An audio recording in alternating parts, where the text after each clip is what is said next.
ગઈકાલે જ રામલલ્લા અયોધ્યામાં બિરાજમાન થયા. આદરણીય પ્રધાનમંત્રી શ્રી નરેન્દ્રભાઈ મોદીજીના હસ્તે રામલલ્લા નિજ મંદિરમાં બિરાજમાન થયા. આજના દિવસે ગુજરાતના પ્રદેશના અધ્યક્ષ આદરણીય સી.આર. પાટીલ સાહેબ દ્વારા આખાય ગુજરાતના 26 લોકસભાના ચૂંટણી કાર્યાલયનું ઉદ્ઘાટન થાય અને રાષ્ટ્રીય અધ્યક્ષ શ્રી આદરણીય જે.પી. નડ્ડાજીના હસ્તે આ 26 કાર્યાલયનું ઉદ્ઘાટન કરવામાં આવે એ આજનું આયોજન છે.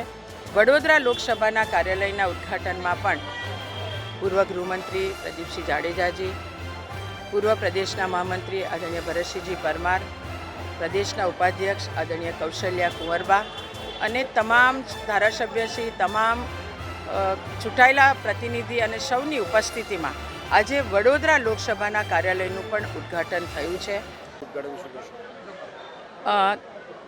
ગઈકાલે જ રામલલ્લા અયોધ્યામાં બિરાજમાન થયા. આદરણીય પ્રધાનમંત્રી શ્રી નરેન્દ્રભાઈ મોદીજીના હસ્તે રામલલ્લા નિજ મંદિરમાં બિરાજમાન થયા.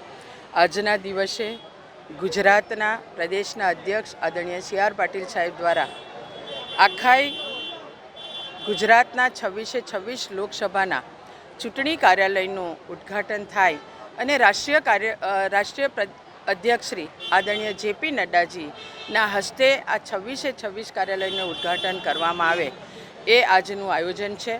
વડોદરા લોકસભાના કાર્યાલયના ઉદ્ઘાટનમાં પણ પૂર્વ ગૃહમંત્રી પ્રદીપસિંહ જાડેજાજી, પૂર્વ પ્રદેશના મહામંત્રી આદરણીય ભરતસિંહજી પરમાર, પ્રદેશના ઉપાધ્યક્ષ આદરણીય કૌશલ્યા કુંવરબા અને તમામ ધારાસભ્યશ્રી, તમામ ચૂંટાયેલા પ્રતિનિધિ અને સૌની ઉપસ્થિતિમાં આજે વડોદરા લોકસભાના કાર્યાલયનું પણ ઉદ્ઘાટન થયું છે. સૌ કાર્યકર્તાને ખૂબ ખૂબ અભિનંદન, ખૂબ ખૂબ શુભેચ્છા પાઠવું છું. अब खबरों से लगातार अपडेट रहना हुआ आसान. BRG न्यूज आपके मोबाइल स्क्रीन पर. आज ही BRG न्यूज की mobile app Google play store और ऐप स्टोर से डाउनलोड करें और खबरों से लगातार जुड़े रहें.